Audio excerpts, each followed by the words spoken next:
aking mga kapatid sa pananampalatayang Islam, una sa lahat ay lahat ng pagpupuri ay nauukol sa nag-iisang Diyos, ang Panginoon ng lahat ng nilalang, ang Allah subhanahu wa ta'ala. Sa lamang ang ating sinasamba at sa lamang ang ating hinihingian ng tulong. Saan nagbibigay patnubay sa sangkatauhan. Wala tayong kakayahan libang sa kakayahan ng Allah subhanahu wa ta'ala. So mga kapatid sa pananampalatayang Islam, ang nais ko lamang po bigyan ng paksa sa araw na ito ay hinggil sa pananampalataya sa Allah subhanahu wa ta'ala. Al-imanu billah, ang pananampalataya sa Allah subhanahu wa ta'ala, sapagkat yan ang asasuddin, yan ang kondisyon ng ating relihiyon, yan ang kondisyon ng Islam, pananampalataya sa Allah subhanahu wa ta'ala. Unang haligi ng pananampalataya sa Allah subhanahu wa ta'ala, Musa ay tanungin ni Jibril alayhis salam, mal iman? Ano ang pananampalataya sa Allah subhanahu wa ta'ala? Ang sagot ng mahal na propeta Muhammad sallallahu alaihi wasallam,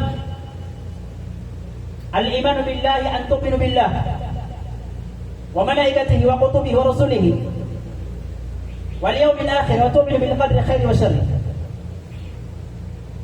Anim na haligi ng pananampalataya sa Islam. So ang una rito mga kapatid sa pananampalatayang Islam ay al-iman billahi subhanahu wa ta'ala, ang pananampalataya sa Allah subhanahu wa ta'ala. Ano nga ba ang pananampalataya sa Allah subhanahu wa ta'ala? So ito ay bigyan natin ng discuss nang sa ganun ay makakuha tayo ng aral na madagdagan ng ating kaalaman o pananampalataya sa Allah subhanahu wa ta'ala. Tulad ng ating sinabi na al-imanu huwa asasuddin, ang pananampalataya sa Allah subhanahu wa ta'ala ay naging foundation ng ating Islam. Pananampalataya sa Allah.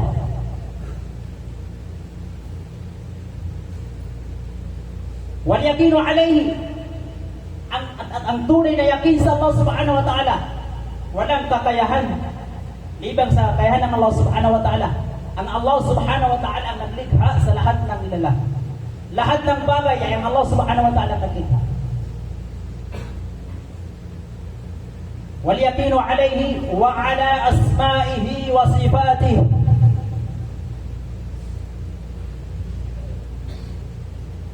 Ang pananampalataya o paniniwala sa mga pangalan ng Allah subhanahu wa ta'ala at sa kanyang mga katangian. Mga pangalan ng Allah. Al-imanu bi asma'illahi wa sifatihi.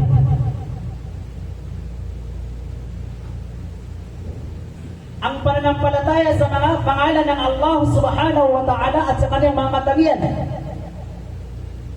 Ang pananampalataya sa mga pangalan ng Allah at kanyang mga katangian ay bahagi o kasama, isang uri sa pananampalataya sa Allah subhanahu wa ta'ala na ating sinasabi, al-imanu billah, pananampalataya sa Allah subhanahu wa ta'ala. Bukod pa sa lahat ng bagay ay ang Allah subhanahu wa ta'ala lamang ang naglikha. Subalit kasama rito ang paniniwala sa mga pangalan ng Allah na kanyang binanggit sa banal na Quran, kung saan niya sinabi sa talatang walillahil asma'ul husna. Ang Allah subhanahu wa ta'ala ay may mabuting pangalan. Alam natin yung 99 na pangalan ng Allah subhanahu wa ta'ala. Bating natin ang mga pangalan ng Allah subhanahu wa ta'ala. Subalit mayroon din sa atin hindi naunawaan ang pagbigay ng mabuting pangalan. Ito ay lagi natin nababanggit sa ating mga sermon na ang pangalan na hindi kasama sa pangalan ng Allah subhanahu wa ta'ala ay hindi kailanman maaaring dugtungan ng abd.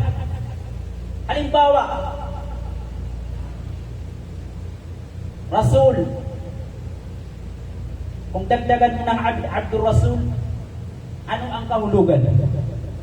Alipin ni Rasul. May alipin ba si Rasul? May inika ba si Rasul?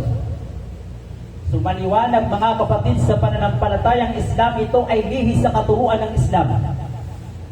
At gayon din ang mga pangalan ng dinagdagan, dinugtungan ng Abd. Abdul Saif. Alipin ni Saif. Linika ni Saif. So hindi yan pwedeng itawag sa tao. Ang pwedeng tawagin Abd, dagdagan ng Abd o dugtungan ng Abd, ay yung mga pangalan ng Allah subhanahu wa ta'ala tulad ng Razzaq. Ar-Razzaq ay kasama sa 99 na pangalan ng Allah subhanahu wa ta'ala, at ito ay dadagdagan ng Abdul Razzaq. Ay kasama ito sa pangalan ng Allah subhanahu wa ta'ala, na ang ibig sabihin ay alipin ng Allah subhanahu wa ta'ala. Ar-Rahim. Ar-Rahim ay kasama din sa pangalan ng Allah subhanahu wa ta'ala. So dadagdagan o tugtungan ng Abdul Rahim, naging alipin ni Allah subhanahu wa ta'ala. Subalit yung mga pangalan na hindi kasama sa 99 na pangalan ng Allah subhanahu wa ta'ala, hindi yan pinahintulutan ng Islam, sapagkat mayroon din naghahatol sa ating mga scholar na bahagi yan sa pagtatambal. Kasi ang ibig sabihin, pag sinabi nung halimbawa Abdul Rasul,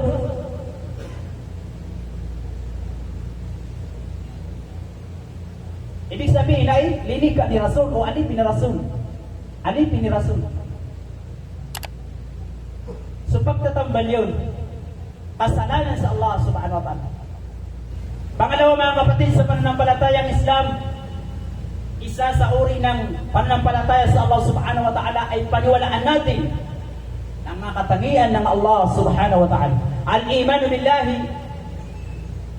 biasma'ihi wa sifatihi. Mayroon din mga pangalan ng Allah, may mabuting pangalan, at mayroon din mabuting katangian. Ano ang dalil? Ano ang ebidensya? Ano ang katunayan? Sinabi ng Allah subhanahu wa ta'ala sa banal na Quran, "Walillahil mathalul a'la."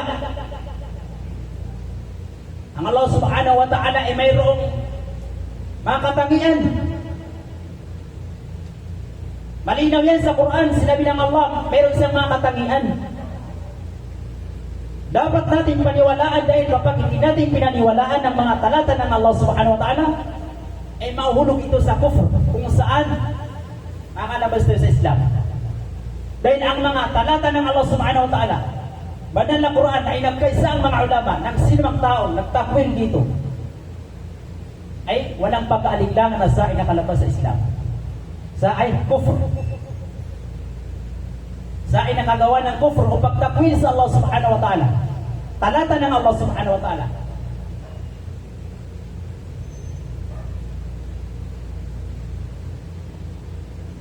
Tulad yung mga nabanggit, maraming mga ayah, mga talata na nabanggit sa banal na Quran. Magbigay tayo ng halimbawa. Inna rabbakum as-samawati inna rabbakum as-samawati wal ard o inna Allah khalaqa as-samawati wal ard fi 6 ayamin thumma istawa 'ala al-'arsh wa fi ayatin ukhra ar-rahman 'ala al-'arsh istawa. Halimbawa yan, 7 beses sinabi ng Allah subhanahu wa ta'ala sa banal na Quran, nasa ay maibabaw sa kanyang trono. 7 beses yan sinabi ng Allah sa banal na Quran. Nang isang kahulugan, nasa ay maibabaw sa kanyang arsh. Nang ibig sabihin mga kapatid, sa pananampalatayang Islam, ang paniniwala rito ay obligado. Dahil isa ito sa mga katangian ng Allah subhanahu wa ta'ala na sinasabing sifatu fi'liyah thabitun lillahi subhanahu wa ta'ala. Katangian ng Allah subhanahu wa ta'ala na gawain ng Allah subhanahu wa ta'ala, nababagay sa kanyang sarili.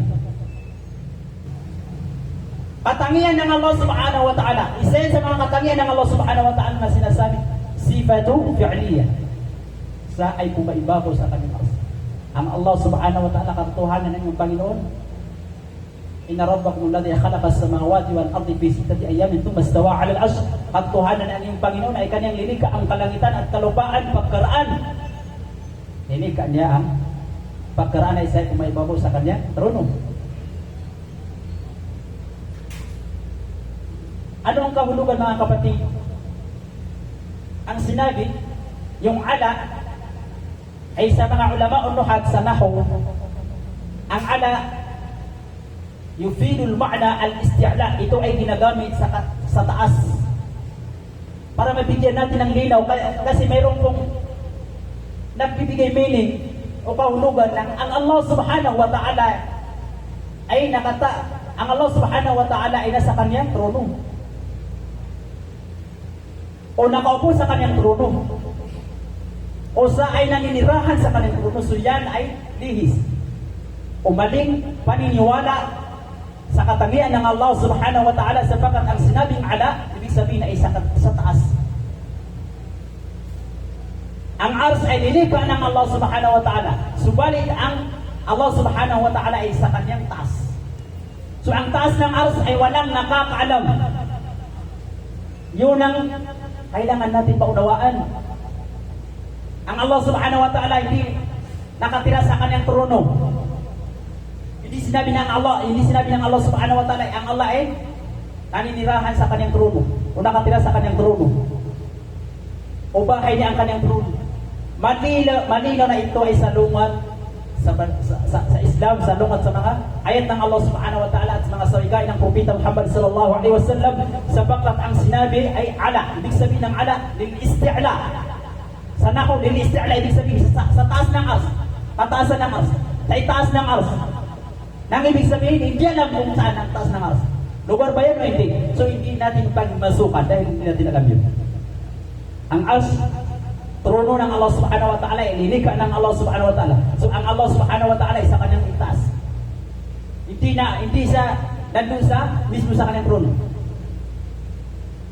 Para maunawaan. So ano ba ang paniniwala rito ng Ahlus Sunnah wal Jama'ah?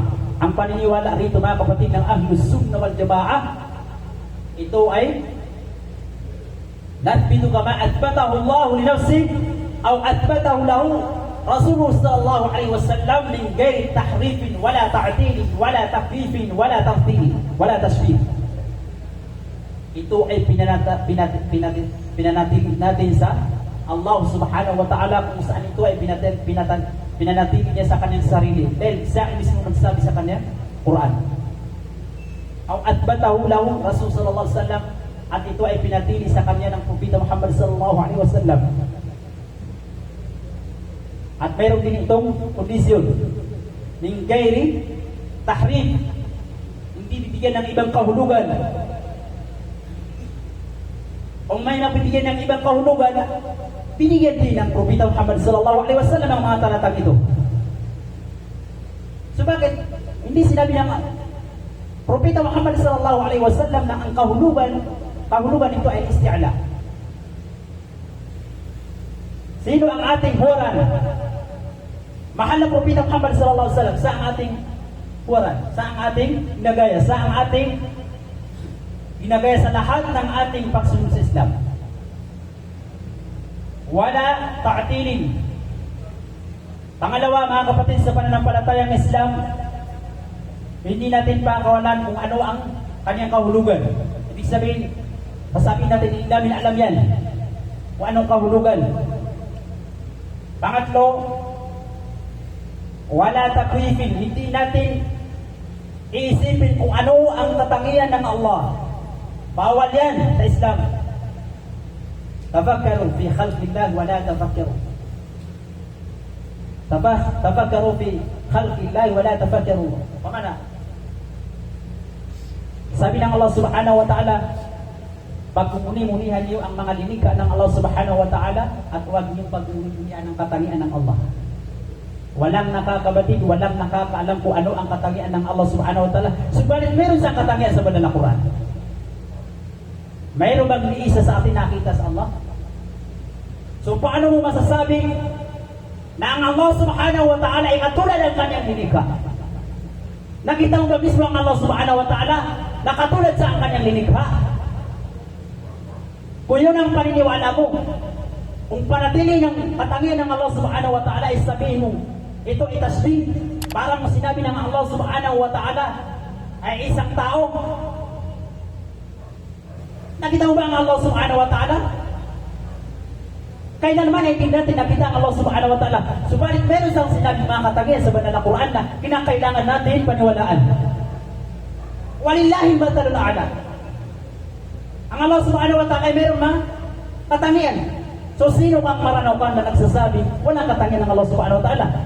Sino ang mas maalam sa iyo? Maalam sa inyo ang Propeta Muhammad sallallahu alaihi wasallam at ang kanyang mga sahaba at ang mga tabi'in at ba'al tabi'in.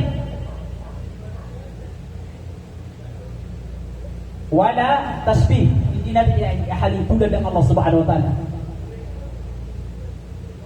Hindi natin sabi ng Allah subhanahu wa ta'ala ay katulad ang kanyang lilikha. Kapag sinabi mo yan, kufr. Kapag sinabi mo yan, yun ang paniniwala ang tao, yun ang mga mujassim, mga musabbiha, tinatawag ng mga musabbiha kung saan sinasabi nila na ang Allah subhanahu wa ta'ala ay katulad ang kanyang lilikha. Subhanallah. So kaya ito tinawag na ahli sunnah wal jamaah. Bakit sila tinawag na ahli sunnah wal jamaah? Noong sinabi ng Propeta Muhammad sallallahu alaihi wasallam sa isang hadith na magkakawatak-watak ang kanyang mga ummah, 73 grupo, sikta, isa lamang ang magtatagumpay. Ang lahat na ito ay imperyo ang kanilang bagsak. Isa lamang ang magtatagumpay rito, kung saan ito ay binanggit ng mga ulama, ito ang Ta'ifa al-Mansura, na sinabi ng mahal na Propeta Muhammad sallallahu alaihi wasallam sa kanyang hadith, la tazalu ta'ifatu min ummati la yadurru man khalafa wala man khadalahu. Sabi ng Propeta Muhammad sallallahu alaihi wasallam, nanatili nakasama sa aking mga ummah, sa aking katauhan, mga taong sumusunod sa akin na mayroon sa kanila Ta'ifa al-Mansura. Sila yung Ta'ifa al-Mansura, sila yung mga taong magtagumpay. Walang makapipinsala sa kanila sa mga tao na hindi sumusunod sa kanila. So sino sila? Ito yung sinasabi na Ahlus Sunnah wal Jamaah. Bakit sila tinawag na Ahlus Sunnah wal Jamaah? Bakit mga kapatid? Ano bang ibig sabihin ng Ahlus Sunnah wal Jamaah? Na ito lamang ang tanging magtagumpay dito sa mundo. Sila lamang ang makapasok sa paraiso. Ahlus Sunnah, mga taong sumusunod sa yapak ng Propeta Muhammad sallallahu alaihi wasallam at mga sahaba, Ahlus Sunnah. Malinaw yan mga kapatid.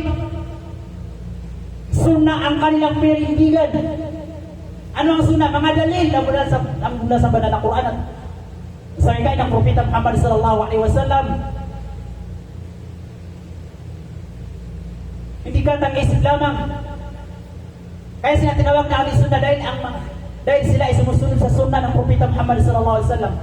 Ittiba'u athari Muhammad sallallahu alaihi wasallam. Sila ay sumusunod sa yapak ng Propeta, Ahlus Sunnah. Sila ay sumusunod na sa wasiya ng Propeta Muhammad sallallahu alaihi wasallam. Payo ng Propeta Muhammad sallallahu alaihi wasallam. Ano ang payo sa atin ng Propeta? Ano ang payo sa atin ng Propeta, mga kapatid?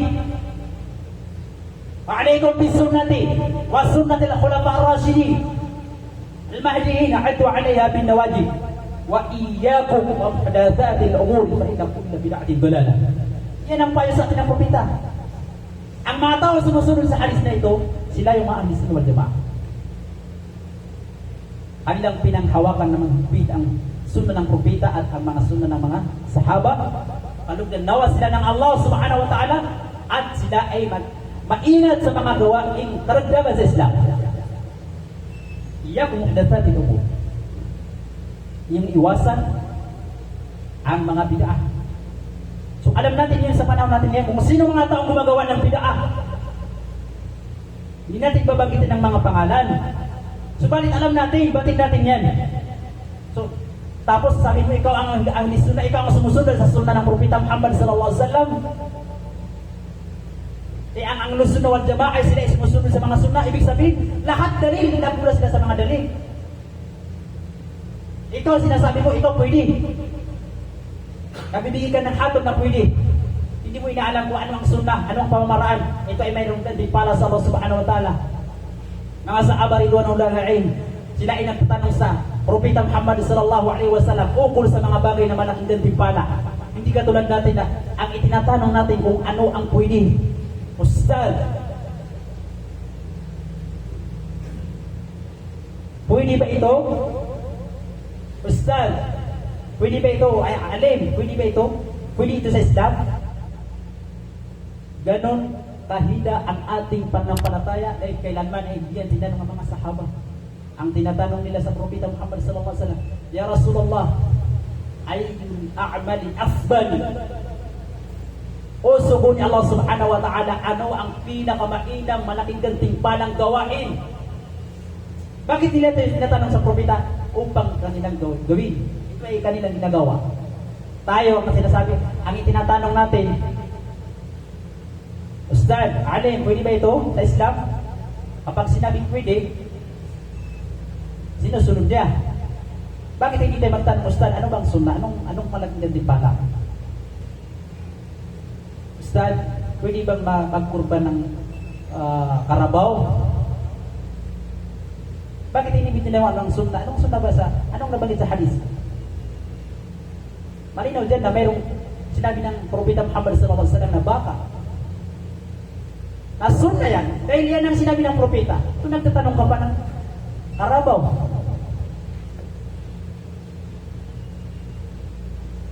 Malinaw mga kapatid na bahina ang ating pananampalataya sa Allah. So yun ang sinasabi natin kasama sa pananampalataya sa Allah subhanahu wa ta'ala, al-iman billahi wa asma'ihi wa sifatihi. Paniniwala sa Allah subhanahu wa ta'ala sa kanyang mga pangalan at kanyang mga katangian.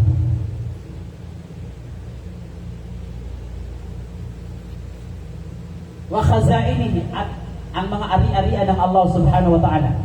Ano ang ibig sabihin ng khazain? Lahat ng nilalaman ng mundo, lahat ng kayamanan dito sa mundo ay pagmamayari ng Allah. Hindi natin pagmamayari ito. Yung kayamanan mo, iiwanan mo yan. Yung ari-arian mo, iiwanan mo yan. Yung lupain mo, iiwanan mo yan. Sasakyan mo, lahat ng bagay, lahat ng ari-arian mo, iiwanan mo yan dito sa mundo. Totoo yung sinabi ng ating mga ninuno na ang kayamanan ay kung hindi mo iwanan, saan mag-iwan sa'yo? Minsan mayaman ka, bukas pulubi ka, dahil iniwanan ka na yung kayamanan. So ganun din mga kapatid, lahat ng kayamanan dito sa mundo ay pagmamayari ng Allah subhanahu wa ta'ala. Ito ay batay sa kanyang sinabi, walillahi khazain ma fis samawati wal ard. Ang lahat ng ari-arian dito sa mundo, kalangitan at kalupaan ay pagmamayari ng Allah. Pagmamayari ng Allah subhanahu wa ta'ala. Lahat ng ating kayamanan ay pagmamayari ito ng Allah subhanahu wa ta'ala. So ang nakakalungkot dito, ang nagmamayari sa ating mga ari-arian ay kinalimutan natin. Kinalimutan natin. Bakit natin kinalimutan? Sa pamamagitan ng pagtalikod sa kanyang mga ipinag-utos. Hindi nagsasala. Subalit, itanong mo sa kanya kung sino naglikha, ang isasagot niya kagad, ang Allah subhanahu wa ta'ala. Subalit, hindi siya nagsasala. Inalikuran niya ang mga kautusan ng Allah subhanahu wa ta'ala. So, isa sa mga kasabihan ng ating mga scholar, sabi nila, as-salihun yafiruna ila Allah. Wala'an, kaya nasu yafiruna min Allah ila dunya. Ang mga saleh, mga taong gumagawa ng kabutihan, sila ay, kapag mayroon silang problema, sila ay nasa mabuting kalagayan, sila ay sa mabuting kondisyon, ay sila ay lumilikas sa Allah subhanahu wa ta'ala.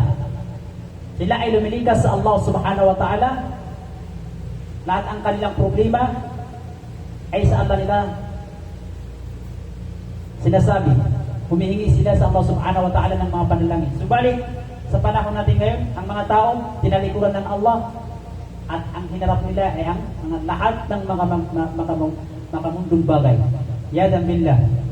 Aqulu qawli hadha wa astaghfirullah li wa lakum wa lisa'il muslimin min kulli dhanb fastaghfiruhu innahu huwat tawwabur rahim.